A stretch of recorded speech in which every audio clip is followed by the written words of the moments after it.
किया कि सर्वाणि इंद्रिय कर्माणि,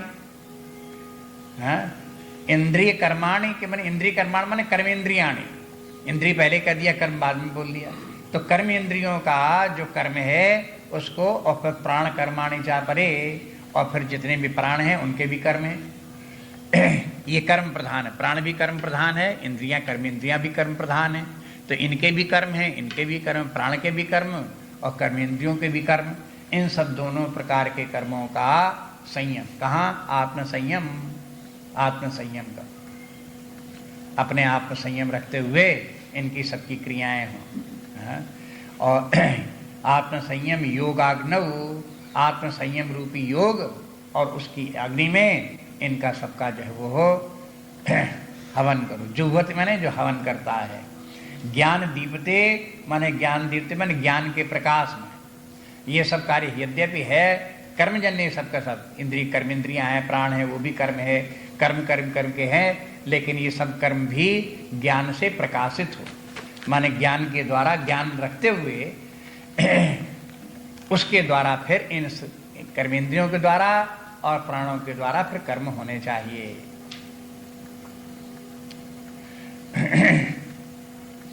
अब इंद्रियों के संयम के माने अब एक एक करके देखो। जैसे इंद्रियों के माने उदाहरण के रूप में ले लो, वाक इंद्रिय है, पहली इंद्रिय वाक इंद्रिय। अब वाक इंद्रिय का कर्म है, फिर वाक इंद्रिय का कर्म क्या? बोलना उसका कर्म है। वाक इंद्रिय वाणी इंद्रिय है और बोलना उसका कर्म है। अब क्या करो? इस कर्म का क्या करो? संयम करो। इसलिए बोले कर्म इंद्रियाणि कर्माणि संयम्य, हमें संयम कर्म पर रखना है। यहाँ पर देखो, इंद्रियों का संयम के माने उसके इंद्रियों का जो कर्म है उसके कर्म का अगर हमने संयम कर लिया तो इंद्रिय का संयम हो गया। वाणी के द्वारा बोलते हैं, अब बोलने के ऊपर संयम रखो। तो जब बोलने पर संयम रखोगे तो क्या है? वाणी के ऊपर संयम हुआ कि नहीं? इंद्रिय के ऊपर संयम हुआ कि नहीं? ये बताते हैं। इसलिए कहते हैं जो उसके बोलने की जो क्रिया है उस क्रिया के ऊपर संयम करो। अब बोलने के ऊपर संयम करने के माने क्या है? संयम के माने ये बोलो लेकिन आवश्यकता भर बोलो, व्यर्थ की बात मत बोलो, जहां जितनी जरूरत हो उतनी ही बोलो। बोलो सो भी प्रिय बोलो, धीरे बोलो, हितकारी बोलो। अब देखो कितना ध्यान रखना पड़ेगा।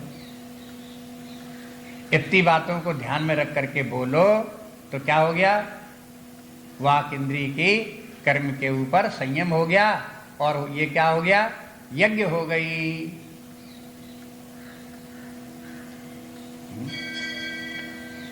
इतने प्रकार के यज्ञ हैं। एक बात और ध्यान में रखो, इसी प्रसंग में बता दें, अगर उच्च स्तर की यज्ञ आप करते हो तो निम्न स्तर की यज्ञ उसमें सब में समाहित है।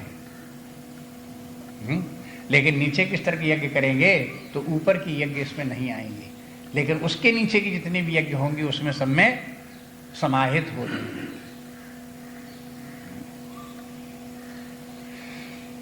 जैसे स्कूल की पढ़ाई में देखो, हाई स्कूल में पढ़ने वाले छात्र की शिक्षा में, पढ़ाई में, ज्ञान में 8वें दर्जे की पढ़ाई समाहित है, 6वें की भी समाहित है, 5वें की भी समाहित है, पहले दर्जे की भी समाहित है।